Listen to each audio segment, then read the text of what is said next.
Welcome back, everybody, to Table of Geeks. Today we're talking about superheroes. Jose's wearing the X-Men shirt, Emma's representing Rome, I'm representing Green Day, and Allie's representing Wicked Encounters. I am my own hero. Allie is her own hero. So, superhero stuff. I'm going to turn to the person that knows the most, at least from my vantage point. Your wall? I'm assuming that's me. Yes. No, X-Men shirt. It isn't you. What are you talking about? With my Power Rangers and X-Men and Sailor Moon in the background, yeah. And Wonder Woman in the star there. All right, yeah. So I am a superhero fanatic. That's kind of the main reason why I wanted to do a geek podcast. And when you go to the movie theaters, it's pretty hard to go to a movie theater and not see either a superhero movie that's currently playing or will be playing. They've pretty much taken over cinema. Whether you love it or hate it, that's where we are. And I just wanted to talk about that, talk about superhero movies, where we started, how we started, what we like, what's doing better than others. Marvel's doing better than DC, stuff like that. With good reason. Yay. But yeah, so even though we've had movies, like superhero movies in the past, they weren't really that great. They were very low budget.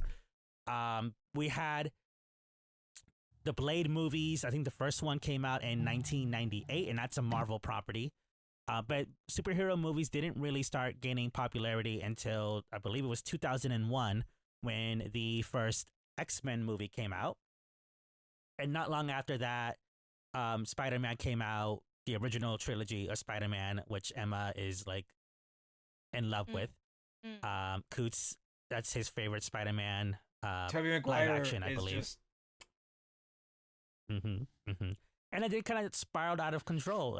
Some people would say we had Iron Man, we had the Incredible Hulk, we had all the other separate superheroes that got combined into the Avengers, and now there's some history behind the rights, the comic books, the rights to them to be able to tell these stories in live action, and how the movies actually end up affecting the comic books as well, which is a big topic in geek culture. Should the movies influence the comic books, or should comic books influence the movies as was intended? So yeah, that's what we're going to talk about today. Damn right. And I just want to know what is everybody's favorite superhero movie? We're going to start with Allie. Oh man, I literally just hummed. Puts you on the spot. No, okay, no, we'll start with Emma. Perfect. My favorite superhero, period, is Spider-Man. It has always been Spider-Man. I grew up, of course, watching the Tobey Maguire movies. I would just watch them on repeat over and over and over again. And then they came out with The Amazing Spider-Man, and I was absolutely thrilled. And I want to say this was right at the time when the Marvel Cinematic Universe really started to kick off with Iron Man and Captain America and all that. And everybody started to fall in love with them. And I was like, no, you guys are missing out on my boy. What do you mean? Peter Parker. Like, my very first car was named Peter Parker. And then, of course, we got the Marvel Cinematic Universe version of Spider-Man as well. There's also a Broadway musical about Spider-Man that is it's not great. Isn't that the one where Spider-Man fell into the crowd? There were a lot of injuries. A lot of injuries. Like multiple injuries. Yeah. Can he swing from a web? great. No, he can't. Nope. He's feeling the crowd. This is a repeat of the wrestler. Yeah. There are a couple, like one or two songs in that musical that are actually really good. But my favorite all-time joke about that is that when they did, obviously this is not true, but when they did the auditions for the role of Peter Parker, they just had the actors come out in the like head-to-toe full-body Spider-Man suit and just said, "All right, turn around now," and just checked out the ass, because that's the most important part of the Spider-Man suit. Like, you gotta wear it, you gotta work it. But yeah, so Tom definitely Holland. Spider-Man. Yeah. All of them, just so good. I do think Andrew Garfield had the best Spider-Man but that's my opinion. Thank you. No, I agree with your opinion. Obviously, I love the X-Men. The X-Men have always been very important to me. I love what they represent and how it can be compared to the political climate that, well, it's been the political climate for quite a while. Minorities and the plight that they go through, whether it be because of their color, their race, not race, their race, their color, their race, their religion, sexual orientation, gender identity, and so on, can be compared to the plight of mutants. And that is kind of why I love the X-Men comic books. I grew up watching the X-Men animated series of the 90s, which is a big fan favorite, and it's coming back in Disney Plus later this year, allegedly, because they keep pushing it back. And from there, I went to watch the live action X-Men movie, and I was completely blown away by it. Unfortunately, they kind of went downhill in quality. Unfortunately, I'm an X-Men fan. It hurts me to say it, but it is the truth. Can't wait to see what the MCU does with them, now that they have the rights back. For me, I'm gonna be the outcast of everybody here because my DC? favorite superhero is from DC, and I'm going to do my normal. Can you guess who my favorite superhero is? If it's Superman, I'm gonna punch you. It's not Superman. If it's Batman, Aquaman. It's not punch you. Batman. Okay, all right. Then I don't Aquaman? care. No. It's Green Lantern. No. The Arrow? Green Day. What did you say, Allie? The Arrow. Yes. Really? the same way. Yes. I love I knew it was Arrow. green something. It's so good. And the Netflix show is actually very good, well done. It got a little bit weird. You mean the CW? CW, yeah, sorry, I saw it on Netflix. But it was very well done. It got a little bit weird in some areas, but it was very well done, very accurate. And that's one thing I'll give DC is DC does very good with TV shows. Yes, it Like, does. That and The Punisher were both great shows. Well, that's Marvel, but Yeah, it is Marvel, but both of them were great shows. Listen, if there was an Arrow, Punisher would be my favorite because I love Punisher too. And then follow. it is true. I'm sorry. Go ahead. But my third favorite is obviously Star-Lord. So what were you gonna say, Jose?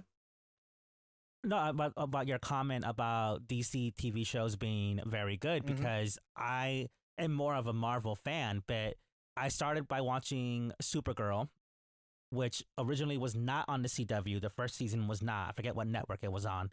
But they had a crossover episode with the CW's Flash, even though they were on different networks. And then for season 2 onwards, Supergirl was moved to the CW and became part of the Arrowverse. So from there, because every year they did a crossover episode, like a crossover series with Arrow, Flash, Supergirl, Legends, and eventually Batwoman joined into the mix. And they all crossed over, and it was really, really good storytelling in my opinion. So I have to say, when it comes to TV shows, because let's face it, Marvel's Agents of S.H.I.E.L.D. sucked. Yeah. The first couple seasons, in my opinion, were really, really good. But as they kept trying to like drag it on because of popularity reasons, I feel like it definitely devolved. But initially, I really liked it. I thought it was pretty good. Which one are you referring to? S.H.I.E.L.D. Agents of S.H.I.E.L.D. Agents of S.H.I.E.L.D. Okay. Yeah. And so Allie, did you say who your favorite was yet? I don't remember. No, but my favorite movie was or is The Dark Knight, because I like explosions and I love seeing Heath Ledger in a dress because I think that's hysterical. I also really enjoy anything to do with Harley Quinn. Margot Robbie is so pretty, and I love the animated series, though I will never support The Flash when it was brought up because fuck Ezra Miller. He has a pregnancy cult, and that is really creepy. That's really creepy. There's a lot that we can say about that topic, but we'll save that for another. I He's actually so haven't seen The Flash. horrible. Yeah. You shouldn't. It's trash. There's nothing but CGI, and he's a crappy person. And he who runs says he that runs they like go by this. day. Now, Although I will say, I do want to say. Oh, go ahead. I was gonna say, I know he goes by they, them, but people who are very close to them say that that is not true. That Ezra Miller follows anything that can make him seem like a minority or an outcast individual to gather sympathy points so that he can gather more women into his sex cult and try and get them pregnant. That's disturbing. Yeah, I think it's in like Switzerland is where his cult is. Well, this episode took a dark turn. It did. Like, we just went from, oh, yes, then sex cult in Sweden. Just how it says. You invited wicked encounters. Everything's horrible. True. Nothing is good. That's why I like your content, because it's just everything's dark and morbid. Yes, and for those of you who are new and haven't seen an episode yet, Allie is now our new permanent co-host, and she has her own YouTube channel, Wicked Encounters, and I watched the episode on vampires recently, and I absolutely loved it. So shout out Another one joins the flock, I see. Excellent. I mean, yay! I'm so glad you liked it. Another thing, too, you'll see at the beginning of this, on the left-hand side for the first 5 minutes, you should have seen all of our links on Twitter, for those who have us Twitter, and everybody has a YouTube account, which is myself and Allie. Yep. Wonderful pause. So, so yeah, bad actor notwithstanding, I do like the character of Flash. I'm not a big DC person. My two big DC superheroes that I love are Wonder Woman, who I have over here behind me, and Aquaman. I've loved Aquaman even before there was a movie. In fact, I actually haven't even seen the live action Aquaman movies yet, 1 or 2. Probably because the woman who plays Mera can go whatever. But that's a different topic altogether. But I love Marvel. I love the movies there. And so I want to ask you guys, before watching these movies, were you into any other media like comic books or video game, animated series, and that drew you into the movies, or did you start off with just being a fan of the movies? Justice League, Cartoon Network. That was a good cartoon show. Both that and Unlimited were good. Yeah. I liked. That's a good question, because honestly, I've grown up loving Spider-Man like for so long that I don't know which came first. But I will go out on a limb and I'll say probably just the Tobey Maguire movies is what really got me into Spider-Man. I did eventually end up getting into Spider-Man comics, and there was a year period where I actually did have like a subscription where they would send them to my house. I'm stopping the train. I thought you had to poop. I was so lost for a second, and now I understand. The Tobey Maguire stopping the train. It's iconic, and they put it in all of the movies now because it was so iconic. I do my like miniature flex. It's not really a flex for anybody who's actually super into comic books, but I did find it's a reprint. It is not the original, but it is one of the issues when they first came out with the black suit Spider-Man before it was Venom. So he's just black suit Spider-Man, and I love that. It's super cool. It's like my little flex. The Secret Wars? I don't remember. I hate to admit it, I don't remember. It's been so long. It's packed in a storage unit somewhere. Now we all stare at Allie's avatar. Gentleman and lady. And I was but a wee lass. I grew up in the age of Toonami and WB Kids. Yep. Now, this was, I would say, the golden era, similar to Berserk. Indeed, where everything was good. Life was fruitful and full of joy. VHS transfers to DVDs. We didn't even have DVDs yet. Oh, I know. I know. VHS. We're like the same age. Rewind them like a peasant. And that was referred to as film, children. It was quite a time. But I digress. This was before, well, no, not really, actually thinking back about those Batman movies and Superman and Wonder Woman. But that was before Marvel really got into movies. And as a child, I hated live action. So my whole thing was the Justice League, Batman Beyond, Spider-Man. Oh, Batman Beyond is so good. Shock,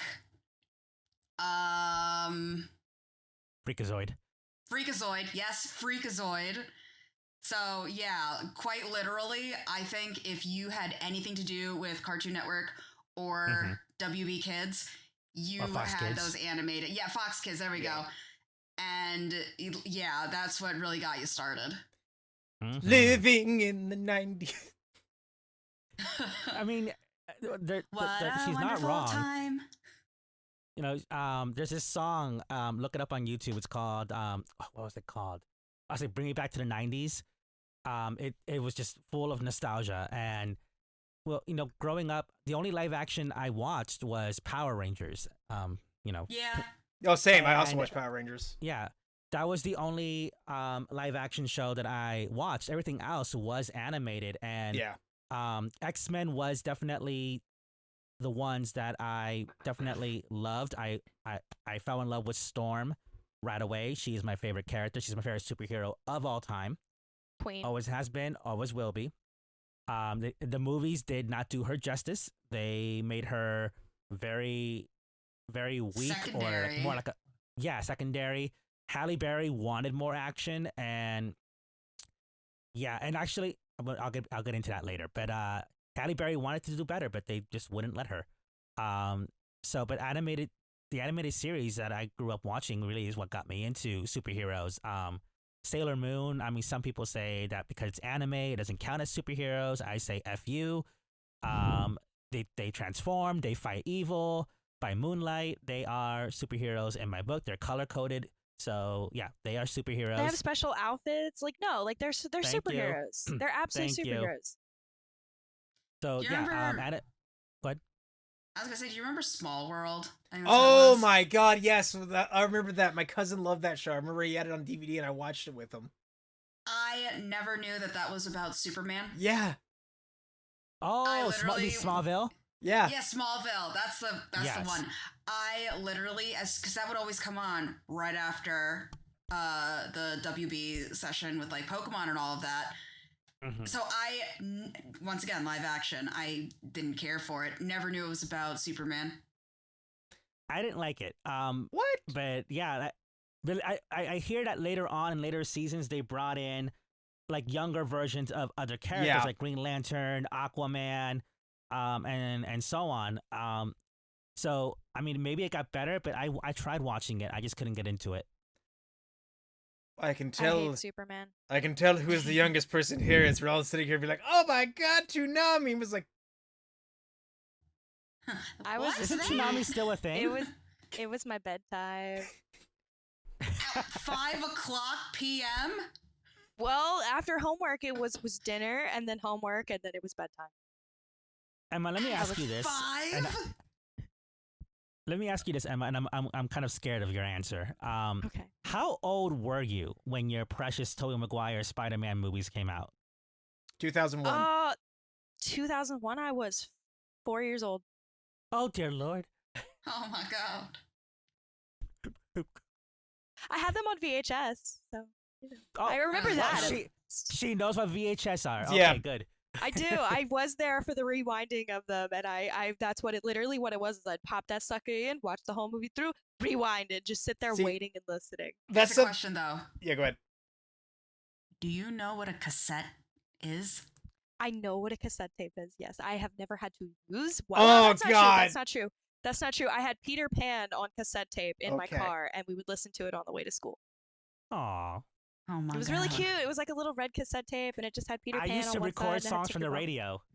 Mixtapes. To my cassette tapes. Yeah. So I have to bring this up, even though this is completely off topic, but I find it so funny now how our generation now has gotten to a point where now the younger generation is making horror out of our analog that we grew up with. I find that hilarious. I have a niece and a nephew. They both turned 13 last year. They'll be 14 this year. And they just, the way they talk about the 1900s. Oh, I know. And like, they're like, oh, back in the 90s. And I'm like, look, first of all, please don't say the 90s like they're the 40s. Please. First of all, how dare you? Second of all, you weren't there.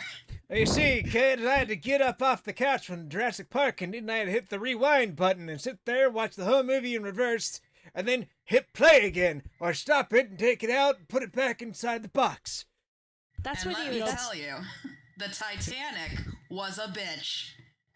That's when you hit him with the. Yes, I remember two the Lord of the Rings. Lord of the Rings is two VHS tapes too, because I had that. That would always be so like insert disc, insert not disc, insert VHS tape number 2 at the end. Also, the whole FBI copyright warning would always scare me. Like, Yes! oh god, Yes! We are Yes! always watching. no! We're watching you That- with your VHSs. Or if To you this rented it out of day. Blockbuster, Yep. Oh, be Blockbuster. kind, rewind. Mm-hmm. Oh, I miss the Blockbuster days. I'm sorry, I It totally was just- spoke over you, Emma. I'm sorry. No, you're good. That's when they're calling you old like that. You just hit them with a "Do not cite the deep magic to me," which I was there when it was written. Oh, we have to do a Narnia episode. I'm just Yeah, we saying. do. But I agree. anyway, now I can get this back on topic. I know I can. So I'm leaving you. talking oh, go ahead. about talking about VHS and all that stuff and how kids don't know what it's like, kind of makes me think about why these superhero movies are doing so well. Because yes, while there are younger people who enjoy them because of the special effects and they do have good storylines, it's mostly the adults like us who go and watch them. Yeah. And a lot of that is because of nostalgia. Because back in the day, there was no Netflix, there was no streaming. You either had to, and they weren't even like in the 90s, there weren't DVD releases of these TV shows yet. So you had to either rely on like networks like TNT, like airing reruns from shows from different networks, or just like they will play like a marathon. for, like, an FX anniversary or something. playing Batman and Robin with George Clooney, and it's like this is horrible, Bat but I'm gonna nipples. watch it anyways. Lord of the Rings is coming on afterwards. Might as well. Exactly. And let me just say one thing, since you brought it up, those Batman movies, those men in those rubber superhero outfits with the perfectly sculpted The butt nipples? and The the bat nipples. nipples. Do you remember the nipples? That was my sexual awakening, okay? Like, That was a lot of gay men's sexual awakening. yes. I I'm think like, why the is, director was gay, wasn't he? Yes. I don't know. Yes, he Yeah, I was. thought he was gay because they gave him a cod piece. Does Robin that was imply- his best friend. Does that imply that the old hello? Does that imply that the old Batman movies were fetish content? Technically, well, not all I of them, mean, but the yeah. Batman and Robin one with George Clooney, 100%. Okay. Like, that's where I Poison discovered Ivy like was not needed. like the whole Bane thing. It made me go, I want to get Jack like that.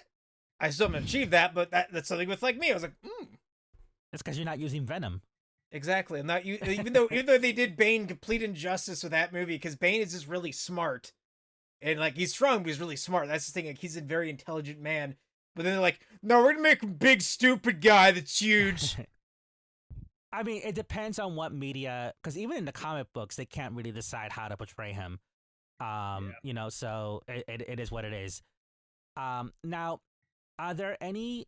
Now this can expand to really any superheroes, whether they be from anime, comic books, video games. I don't care where they originate from. But are there any superheroes that you really loved, and then when they finally released a movie of them or a TV show, you hated how they were portrayed?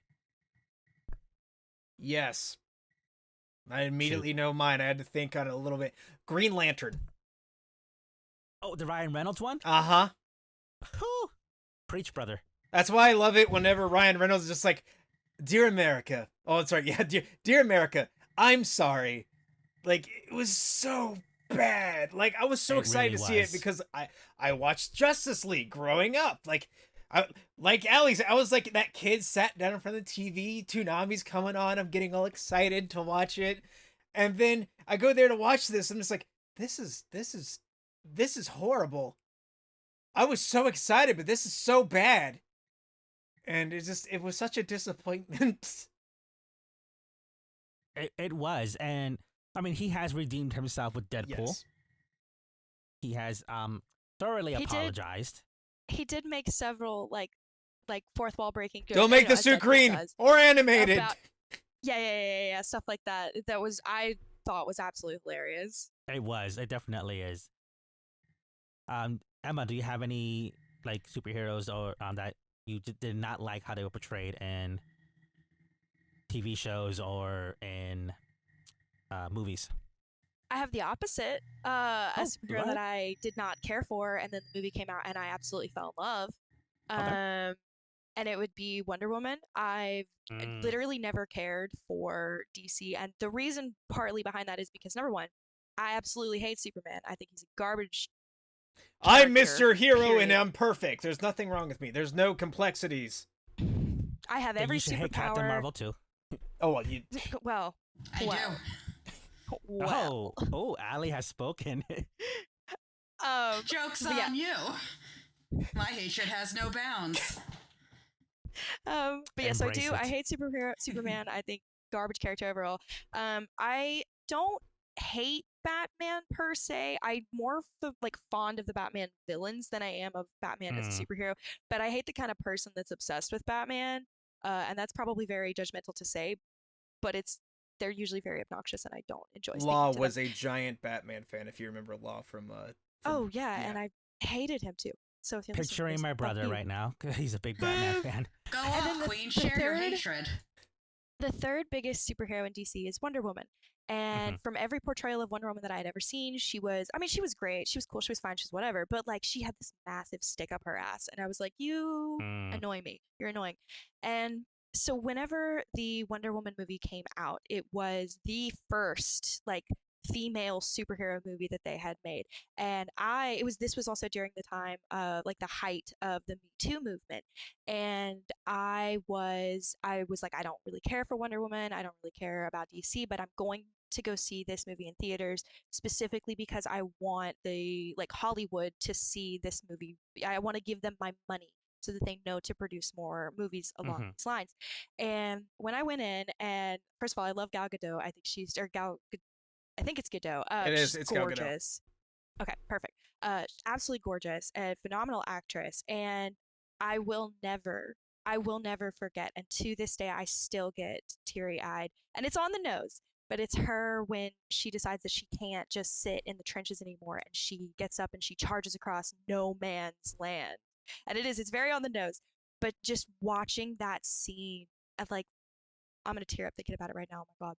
Like that was the very first time in my life that I got to see a woman, like someone like me represented as a badass superhero and doing this thing that nobody else around her could do. She was Mhm. doing it. I'm gonna tear up right now. It was I cried in the movie theater. I mean, I was absolutely bawling. And ever since then, I've looked a lot into Wonder Woman and she's fascinating. The creator of Wonder Woman is absolutely, he's a character. And Woo! yeah, so Wonder Woman. I hated her originally, and now I really, really love her. Wonder Woman charges no man's land, and still no man went to that land. That's the reason why it's called No Man's Land, is because Wonder Woman took over. Huzzah! It's Wonder Woman's crib. Can we charge across No Man's Land now? No, this is my land now. What are you calling it? No Man's Land. You may not cross. It's literally just like the Amazonian island where she's from, which Themyscira. she's so gay. Like it's right there. It's so gay. It's very so gay. good. Welcome to Lesbian Island. Well, I need a ticket. that is something that they recently touched on. They've always kind of like hinted at it, that the Amazons on Themyscira, obviously, I mean, there's no men. They lived there for thousands of years. I mean, something has to happen. But they Start just kissing. recently, they recently just, I think it was like maybe like 4 years ago. So it's rather recent. Kind of acknowledged that Wonder Woman is indeed bisexual, and I was like, okay, good, because that explains a lot. You know, so kudos to the representation on that. But Wonder Woman, because I'm like you, I'm not a big DC person. And Wonder Woman has always been the one superhero from DC that I absolutely loved.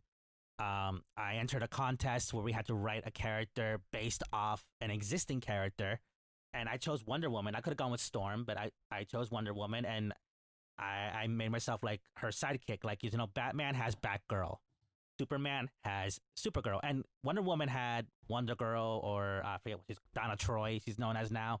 But she never really had like an opposite gender sidekick because she didn't need one. but I created that and I made like a male version of Wonder Woman, and he hated being called Wonder Boy and eventually Wonder Man, so he changed his name to Olympian. Anyway, Ooh. I always loved that character, and any media where she was in, I would love it. Like I love the video game Injustice. We kind of got to see like an evil version of Wonder Woman. Absolutely loved it.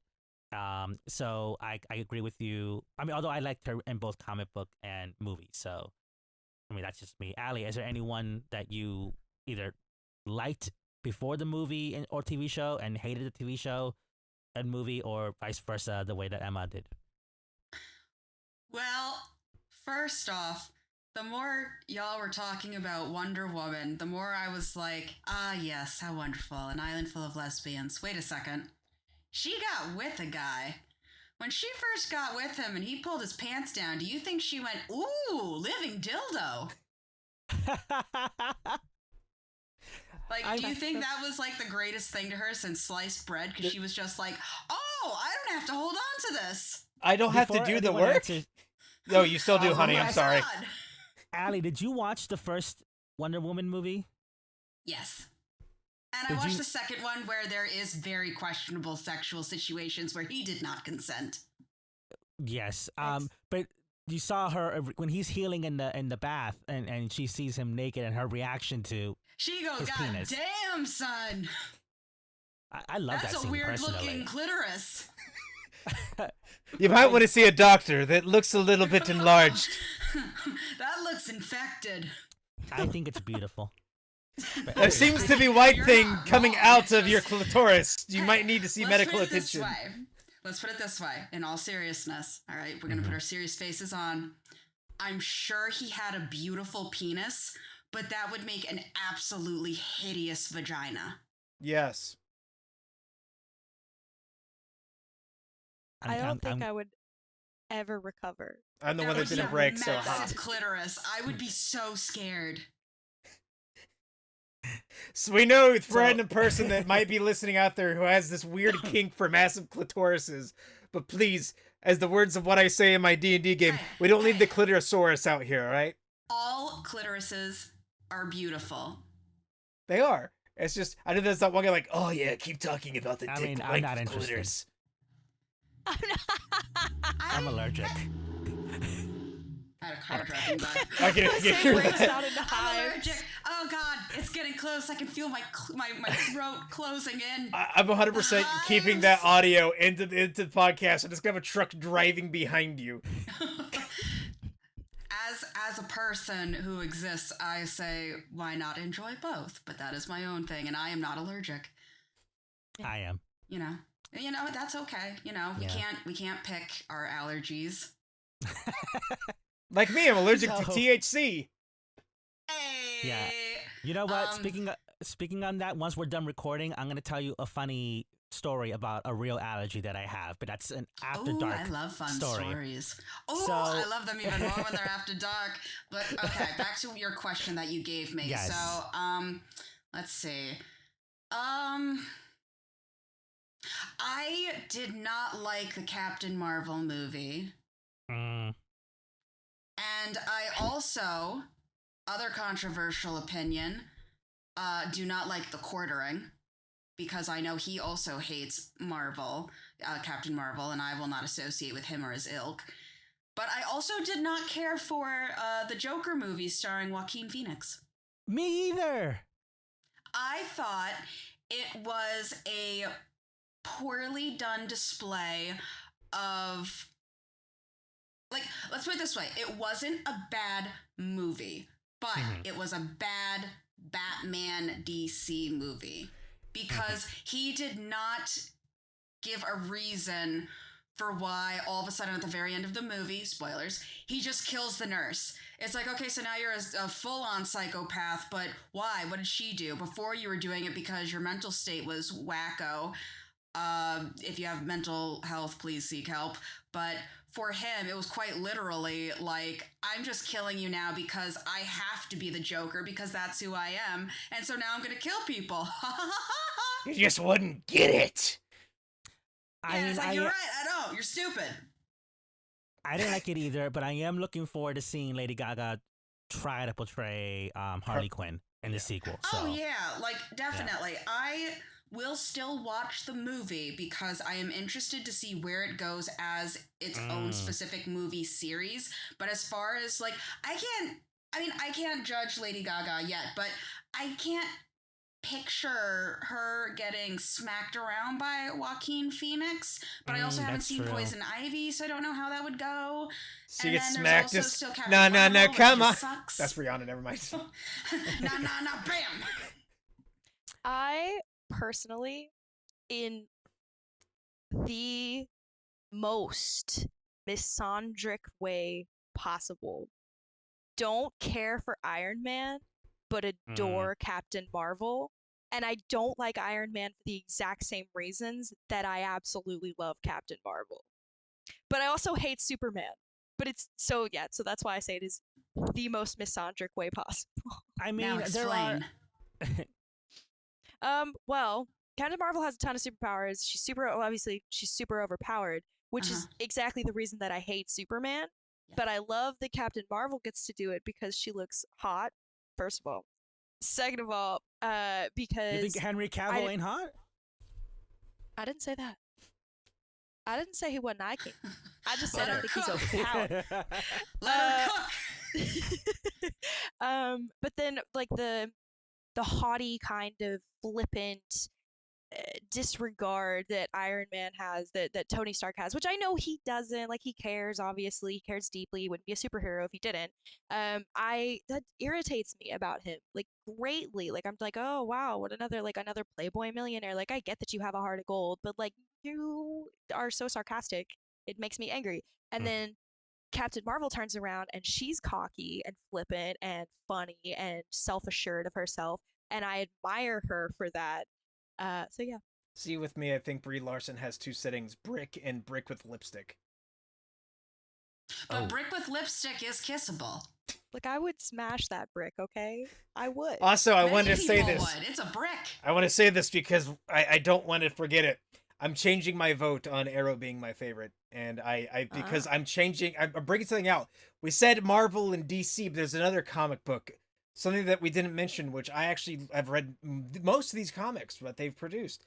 Dark Horse Comics. Dark Horse Comics, Dark Horse, yeah. And Hellboy. Boom Studios. Hellboy is my favorite. Spawn. True. Spawn. Berserk, even though Berserk isn't a superhero comic book, but Berserk is one of the best written animes of all time.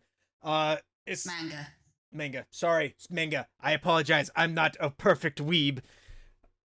And like, you're not forgiven. Okay, that's fair. And Dark Horse wrote my favorite comic books, which is the Aliens comic book, because I'm a huge Aliens fan, and they were so good. I do like the Aliens, especially for the subtle, or maybe not so subtle, reference to dealing with homophobia. Like Alien. We need to have an episode on Alien because there's a lot of stuff that H.R. Geiger did and the movies portray, but that's for a different podcast episode. So here's a good question I thought of. We can ask each other who's our favorite villain. That's a tough. That is a tough one. That's tough. I love villains, and because you can have an awesome superhero. Amazing backstory, amazing power set, not overpowered, perfectly balanced, good personality. But if they don't have a good villain, and that's my main problem with Wonder Woman, she doesn't have like a set group of villains that are really just hers that translate well. Like, she had the Cheetah, we all know that, and I think she has this enemy called Circe, and obviously based off the Greek myth. But other than that, like, there's no real villains that she has, and that's why I feel like the movies don't really do that well. Because I mean, anyway, I can go on and on about that. But if you don't have a good villain, you don't have a good hero.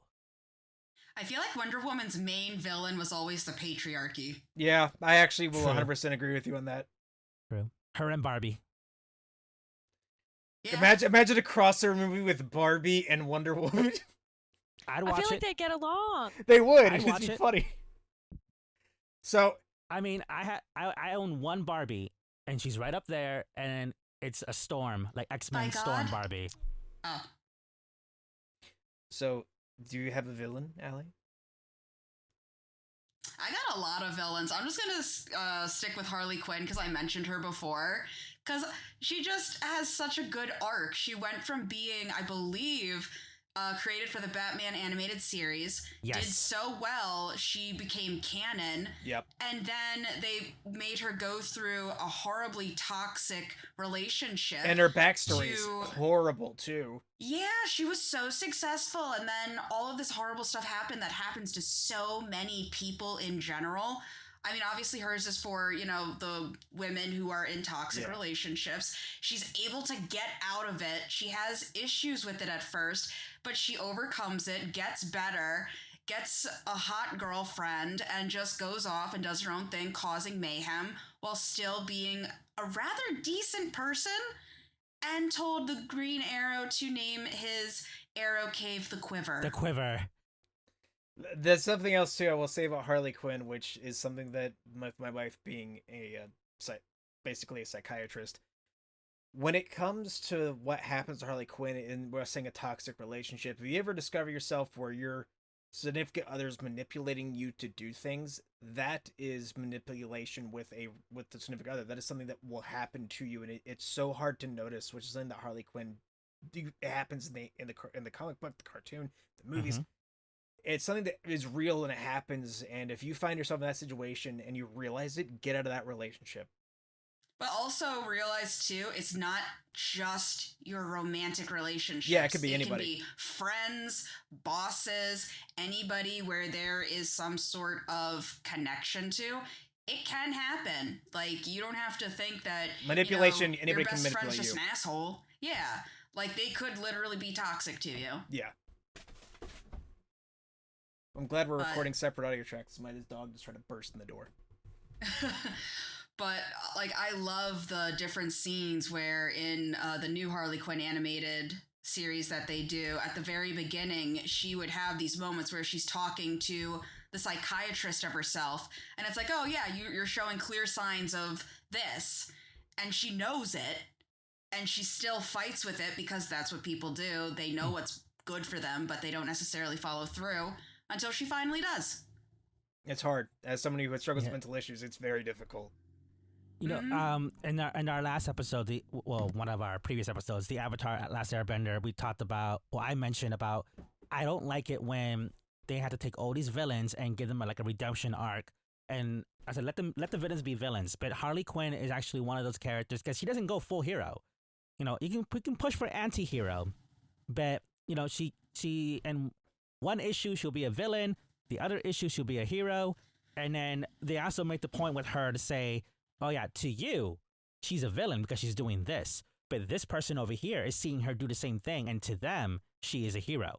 And I think they're doing a really good job with Harley Quinn, doing that. Like, she has her redemption where she needs it. For example, she got out of that toxic relationship with Joker, but she's not going for full-on redemption in other areas because she doesn't feel like she has to. And I kind of like that. She's still full-on chaos. Exactly.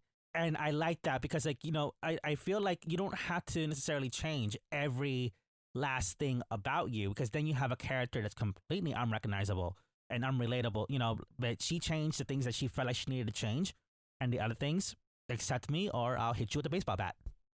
Yeah, she kind of went from henchman to cheeky rogue rather than annoying paladin.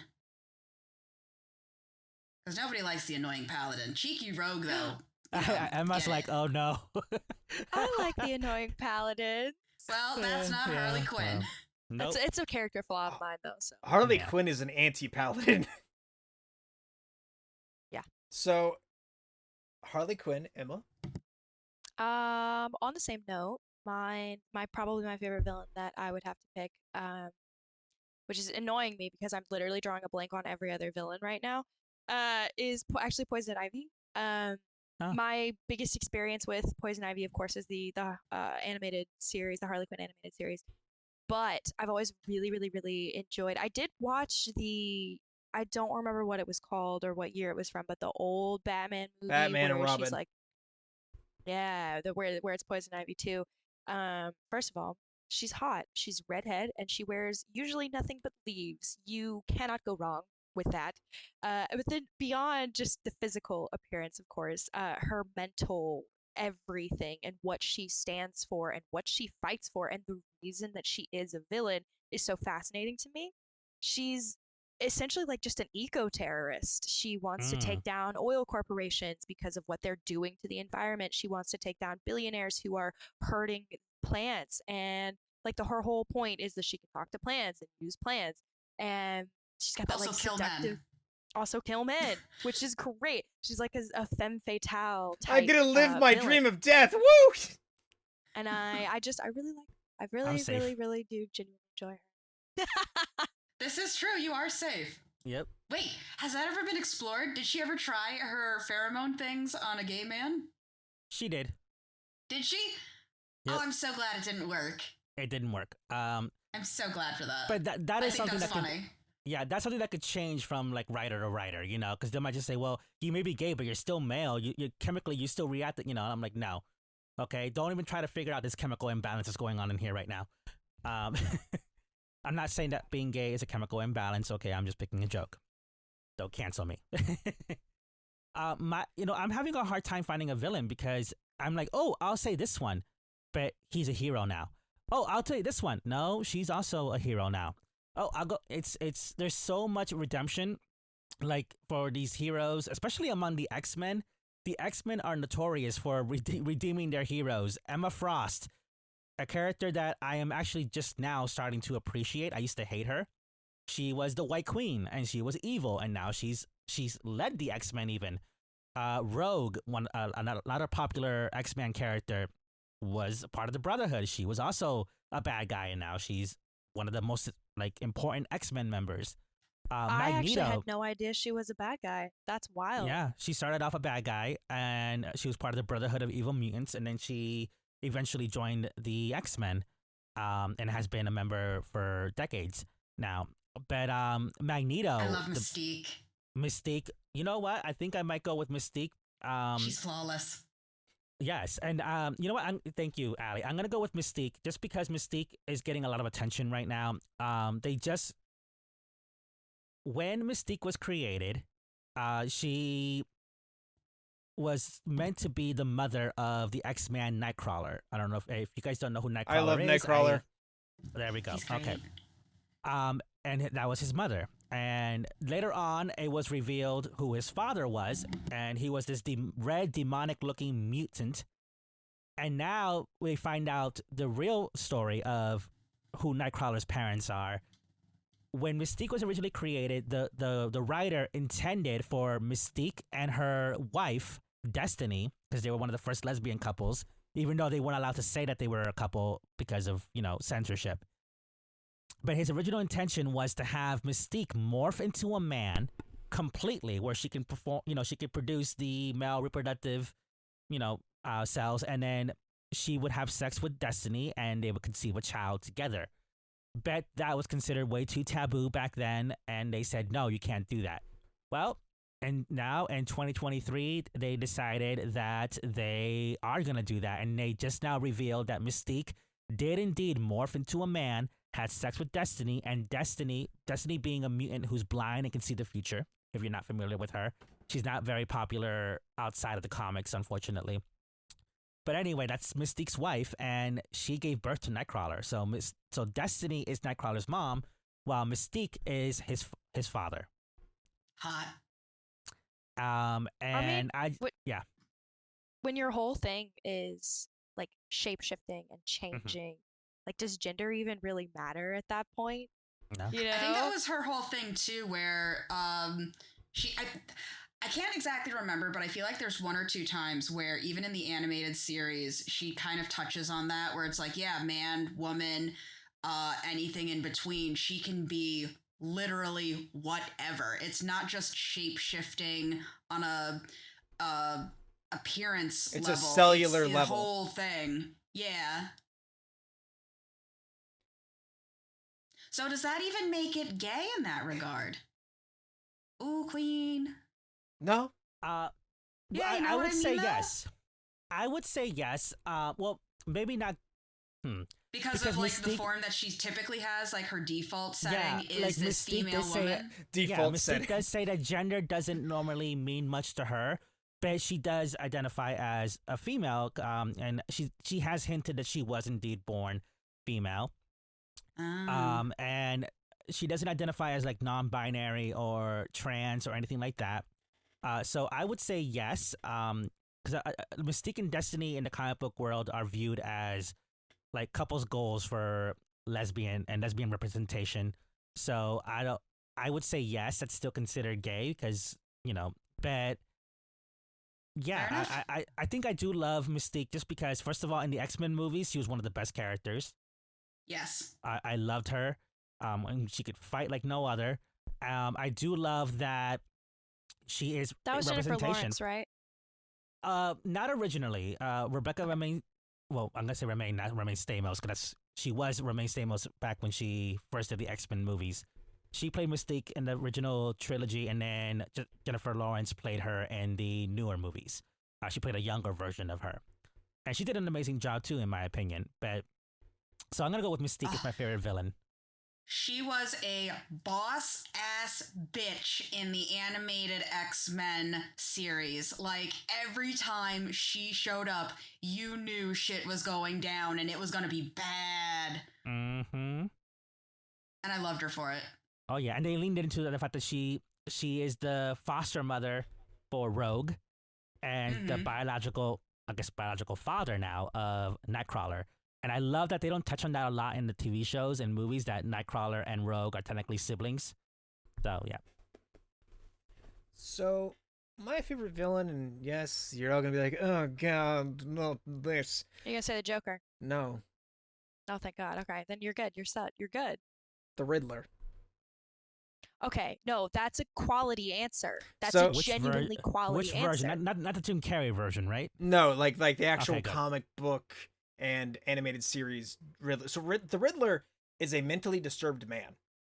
He literally is a mentally disturbed man who constantly seeks validation because he was basically abandoned as a child. And so what he does is he leaves riddles not because the fact he's like, oh yeah, I can leave a riddle because it's fun. He leaves riddles because he wants to watch people work and see how much he did compared to like everybody else. He just wants to torment people through things with guessing rather than being like, oh yeah, figure out this is like it. And it's find his character very interesting because he is one of the few DC comic villains that at no point does he go, I'm going to work with Batman. He never does that. He always stays the same because he just hates society. He hates everything that deals with society. He likes being the odd one out. I do, just as a side note, like I do genuinely enjoy that 3 of us have chosen Batman villains. Like specifically because in my opinion, those are the most interesting part of Batman as a superhero. And almost all of them touch on mental illness. Yeah, like they're genuinely very well crafted, not just as characters, but as symbols for what they've gone through and what they've done and how they choose to present themselves. And yeah. It is definitely interesting how, like, I think the only one that can really be comparable as far as I am aware would be Spider-Man with his villains. And even then, the only real significant ones that I can think of are like the Green Goblin and Doc Ock. Like with Batman, maybe it's the number of villains, but more so, the influence they had, because there's also Scarecrow, who I think is an incredibly great supervillain. Catwoman was technically a villain until she and Bruce decided that Bruce doesn't do oral, but they're going to get married anyway. Bad call, Queen, but go off. That's what I'm saying. And Batman does, okay? I'm sorry. No, remember the writer said he doesn't. Oh no, like, I know. Wow. I know, but there was a big controversy with that, and he does. I'm sorry. There's no need to please my woman.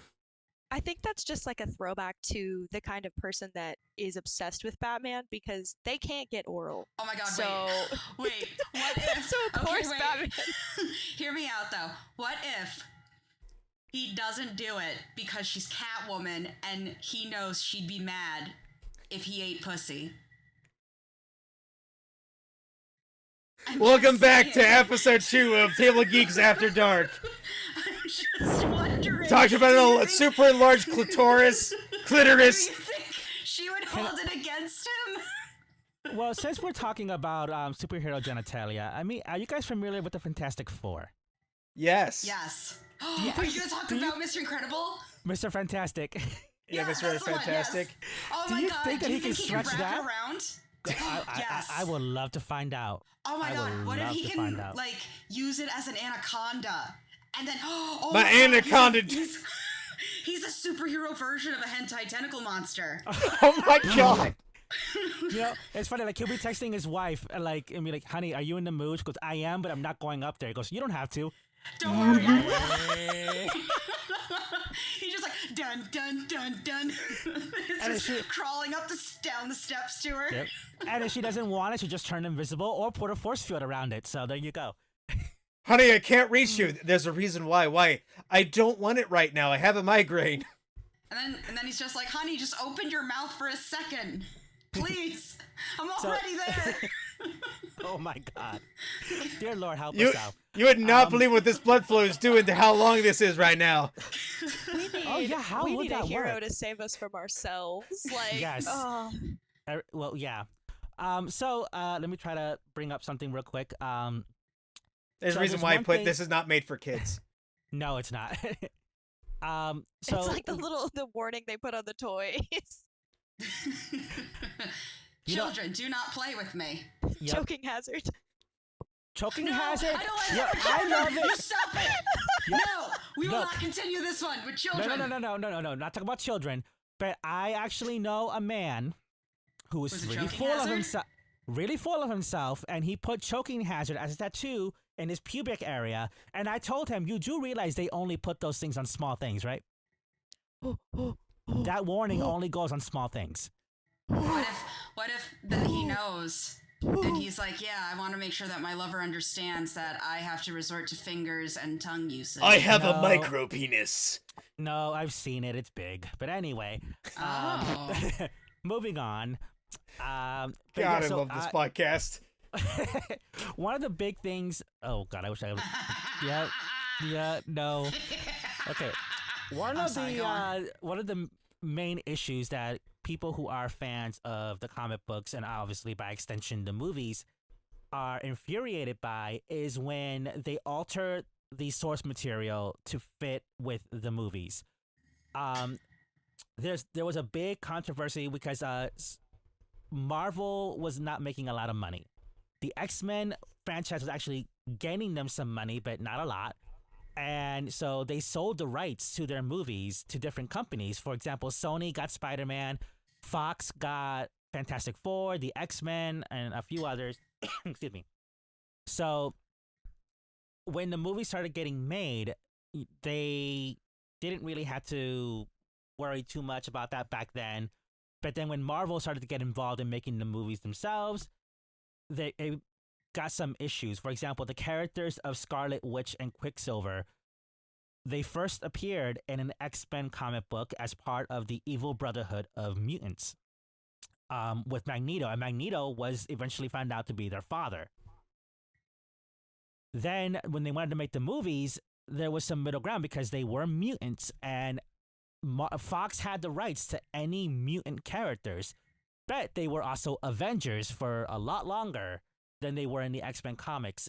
So they figured we should have the right to use them as our characters. So Fox and Marvel came up with an idea. They would get Scarlet Witch. The X-Men movies would get Quicksilver. And I know that Quicksilver was in that movie, but there's a reason why he got killed. It's because Fox had the right to use him. But because of that, because they couldn't call them mutants, they made them something completely different in the movie. They were enhanced by one of the Infinity Stones, and Wanda was obviously a witch as well, which is part of the comic books. So what they did was in the comic book, to make that kind of match up a little bit, they made them so they no longer are mutants. In the comic books, they are not mutants. They are evolved humans. And they took it a step further and made it that they discovered that they are not actually Magneto's children. And that kind of pissed me off because there was a lot of great stories that were told that had to do with that dynamic of their dad being bad and they're superheroes and their dad forced them to be bad in the beginning of their careers. So, and they kind of just erased all that. And I kind of hated that. And I kind of hate when different things in the comic books are changed to fit the adaptation. Like, I personally don't like that at all. I think that it kind of devalues the comic book fans that have been fans for decades. And that's something that I hope doesn't continue, but I don't see it ending anytime soon.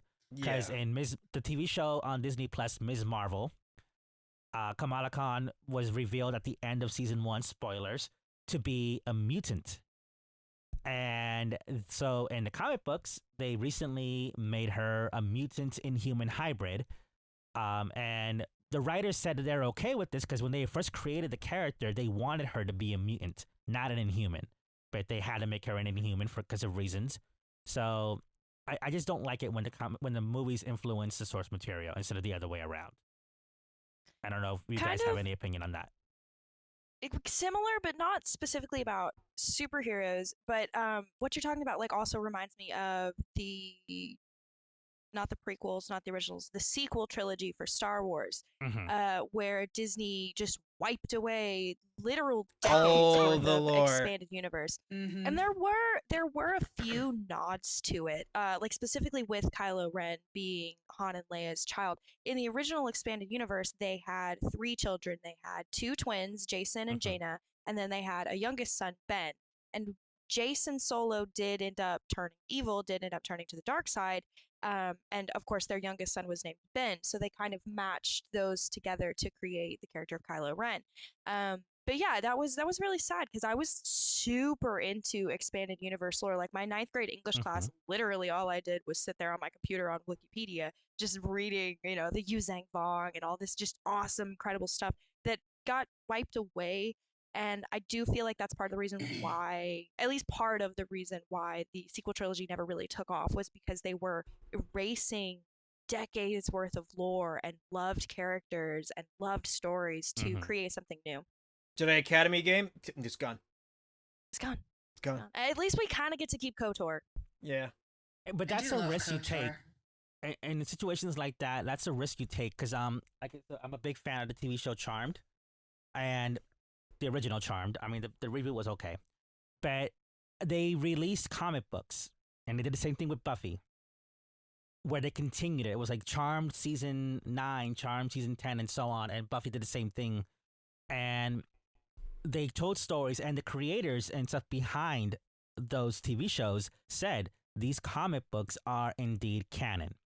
Now, with Buffy and Charmed, we don't have to worry about this quite yet because they haven't done like a revival. They did a reboot for Charmed, but not like a revival of the original yet. But I have a feeling it's going to happen before we know it. And I'm worried that because not a lot of people, unfortunately, read comic books anymore. So a lot of people probably didn't even know that there was an official continuation of the show in comic book form. So if they were to bring back the show with the original actors and say, let's do this thing, are they going to just ignore what we were told for years now is canon? Are we going to have to forget about the characters that were introduced in the comic book, the characters that came out as gay in the comic book? Or are they going to try to honor it somehow and confuse all those other fans who didn't read the comic books? Yeah. It's kind of like when you do something like that, you run the risk when you make a video game canon to the franchise or a comic book canon to the franchise, you run the risk of making it difficult when you want to continue that franchise in its original form. In Star Wars, it'll be the movies, and in Charmed, it'll be like a TV show. Because I'm just watching Star Wars now for Emma's sake, and I don't know. I never played the video games, so if there's a video game that was said, "Hey, this is canon," then no, I don't. You gotta play KOTOR 1 and 2. Yeah, well, at least the first one. I ain't playing no Star Wars games. But I think when it comes to the superheroes, as far as Marvel and DC goes, That's why they have the multiverse. Both of them play upon it because they both have their golden age, their silver age. You know, they go through everything because they know their generations, you know, they have to keep the next generation going, or else their brands will die. It's just what happens. So at least in that regard, like Star Wars is very different because Disney isn't doing that. But for Batman, Spider-Man, the X-Men, and everyone, it's always just a different universe, you know, universe 692 or 919 or whatever it is. So 616. In that regard, yeah, like they all are still deemed canon. It's just canon to this universe versus that one. As a historian, even, which I'm sure Emma understands this too, like even they even do that with history, where it's like they want to do a historical movie and then they just completely destroy like the actual history of how it got there, what happened. It's just like, why? Oh, because people would understand and like this more. It's like, no. Yeah. I mean, I do like and I was actually going to bring up the multiverse later on, as it's kind of become like a safety net for many different franchises. Now, growing up with the X-Men and Marvel Comics in general, and even DC, the multiverse was nothing new. I know it's kind of a new thing now. They're kind of obsessing about it now. But if you were a comic book fan for years now, you are not new to the whole multiverse theory. So when I see a TV show adaptation and it doesn't follow the comic books to, you know, exactly 100%, I don't get mad because it's an alternate reality. Now, I can't imagine a reality where Storm isn't the goddess that she's meant to be, but we've seen it, unfortunately, with the Fox movies. But I will say, I don't have very much experience with the Scarlet Witch in the comic books or anything like that. My experience comes exclusively from the Marvel Cinematic Universe, but that has piqued my interest, and so I did go and I read about Quicksilver and, you know, why they cut him out, and we all saw that coming, and I love what they've done with her in the Marvel Cinematic. Like, WandaVision was incredible, and I'm heartbroken that they only get the one season. I love the Scarlet Witch. So do I. The multiverse. It was such a good horror movie. They did not. The movie was great, but they did not do her justice. But she kicked ass. She kicked such ass, dude. Yeah, I mean, Scarlet Witch has. I mean, this could be a whole other podcast episode. But yeah, but love them, hate them. Superhero movies aren't really going anywhere. I think they are dipping a little bit in popularity lately. But I can see movies like Deadpool 3, which has a lot of hype going through it. It'll probably end up, like, you know, reigniting it. And the X-Men end up saving the superhero genre many times before. They're coming to the MCU eventually. I'm feeling that's going to breathe more life into it, because I think everybody's kind of like Avengers out. But we do have to get going soon. So before we go, are there any superheroes that you are hoping get turned into a TV show or a movie that has not been adapted yet? And then we can go ahead and sign off. I want more Scarlet Witch content. I know that she's dead. I don't care. Bring her back. Give her back to me. Is she? I don't know. The movie came out like 3 years ago. You never know. You have 7 years. I just want to have the Hellboy movies again. That isn't what they came up with recently. Like the old Hellboy movies with Benicio del Toro directing. They were so good. The old ones.